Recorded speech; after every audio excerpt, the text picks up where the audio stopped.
राम राम, जय माता की।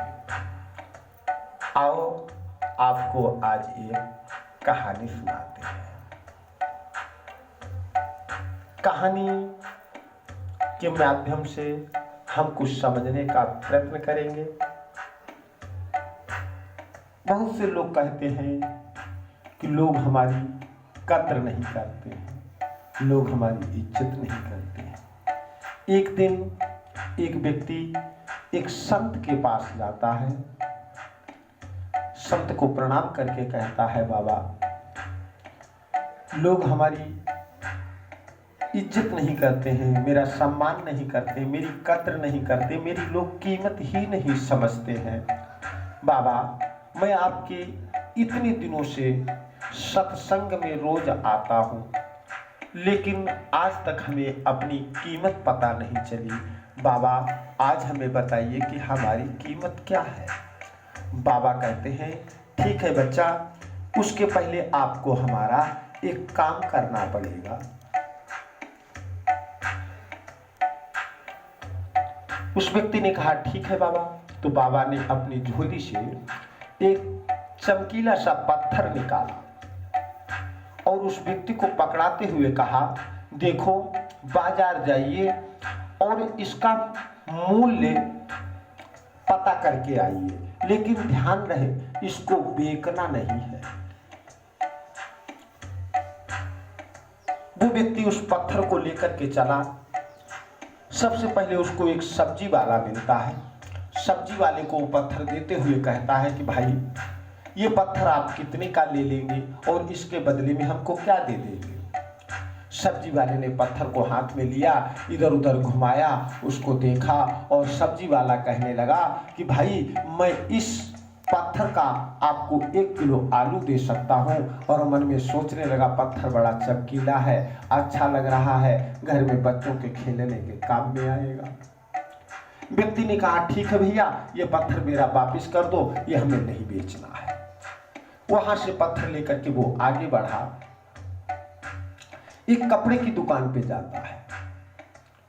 कपड़े की दुकान पर जाकर के कहता है, भाई, ये हमें पत्थर को बेचना है, बताइए आप इसके बदले में हमको क्या दे सकते हैं। कपड़े वाले ने उस पत्थर को देखा, कई बार इधर उधर घुमाया और कहने लगा, ठीक है भाई, वैसे तो ये पत्थर हमारे किसी काम का नहीं, लेकिन देखने में ये बड़ा अच्छा लग रहा है, इसलिए हम इसके बदले में आपको 2 मीटर कपड़ा दे सकता हूं। व्यक्ति ने कहा, ठीक है, हमें इसको नहीं बेचना है। पत्थर लेकर के आगे बढ़ा। एक बर्तन वाले की दुकान पर जाकर के पहुंचा। बर्तन वाले को देते हुए कहा, भैया, इस पत्थर को हमें बेचना है, आप इसके बदले में हमको क्या दे सकते हैं। बर्तन वाले ने उस पत्थर को हिलाया डुलाया और देखा, मन में सोचने लगा, पत्थर बड़ा चमकीला है, नहीं कुछ ये टेबल पर रखने के काम में आएगा। भाई, मैं इसके बदले में आपको 2 किलो की पतीली दे सकता हूं। कहा, ठीक है,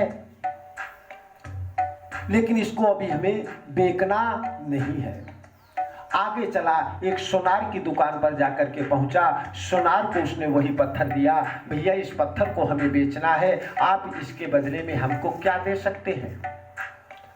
सोनार ने वो पत्थर लिया, हाथ में देखा, इधर उधर घुमाया, कुछ उसे समझ में आया, कुछ नहीं समझ में आया।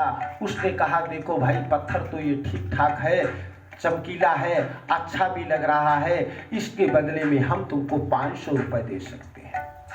अब वो व्यक्ति और चकराया कि कैसा गुरुजी का ये चमत्कारी पत्थर है, कोई तो हमें इसका 1 किलो आलू दे रहा है, कोई 2 मीटर कपड़ा दे सकता है, कोई एक पतीली दे सकता है, और ये सोनार ने तो गजब ही कर दिया, ये तो 500 रुपए देने को तैयार हो गया। लेकिन गुरुजी ने कहा है कि पत्थर को बेचना नहीं है। वो पत्थर लेकर के पुनः वापस चल दिया और जाकर के एक जौहरी की दुकान पर पहुंचा। जौहरी को पत्थर देते हुए कहा, भैया, इस पत्थर को हमें बेचना है, बताइए आप इसके बदले में हमको क्या दे सकते हैं। जौहरी ने पत्थर देखते ही जौहरी के पसीने आ गए। जौहरी ने चट से चश्मा लगाया, चश्मे लगा करके कई बार उसको घुमा करके देखा। चट से उसने बढ़िया रेशमी एक रुमाल निकाला और उसको बिछाया, उसके ऊपर उस पत्थर को रखा और कहने लगा, भैया ये पत्थर एक बहुत ही अमूल्य हीरा है, जिसको अगर मैं पूरी अपनी संपत्ति भी दे दूं फिर भी इस हीरे की कीमत पूरी नहीं हो सकती। जाकर के अपने गुरुजी से कहना कि जितनी भी वो इसकी कीमत बता पाए उतनी कीमत भी इसकी कम पड़ जाएगी।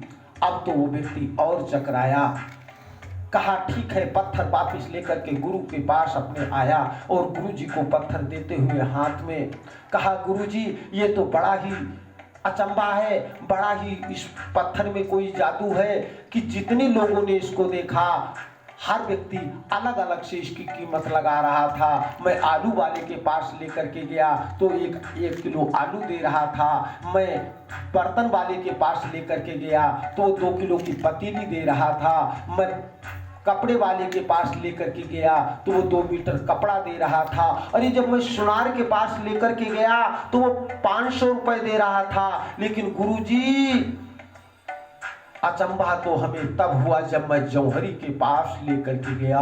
जौहरी तो उठ करके खड़ा हो गया, पसीने से भीग गया और कहने लगा, ये पत्थर इतना कीमती है, इतना कीमती है कि यदि मैं अपनी पूरी संपत्ति भी दे दूं, इस नगर की भी पूरी संपत्ति दे दूं, फिर भी इसकी कीमत पूरी नहीं हो सकती है। गुरुजी ने कहा, बेटा क्या कुछ समझे? व्यक्ति कहने लगा, क्या? गुरुजी ने कहा, ये हीरा कुछ और नहीं, ये हीरा तुम हो। जो तुमको जितना जानता है, जितना समझता है, वो उतनी तुम्हारी कीमत को लगाता है।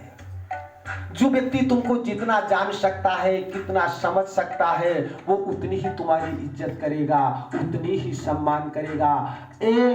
कभी भी निराश मत हो। परमात्मा की दी हुई ये जिंदगी इस हीरे से भी कई लाख गुनी कीमती है। दुनिया के सारे हीरे दे करके भी जिंदगी को खरीदा नहीं जा सकता है।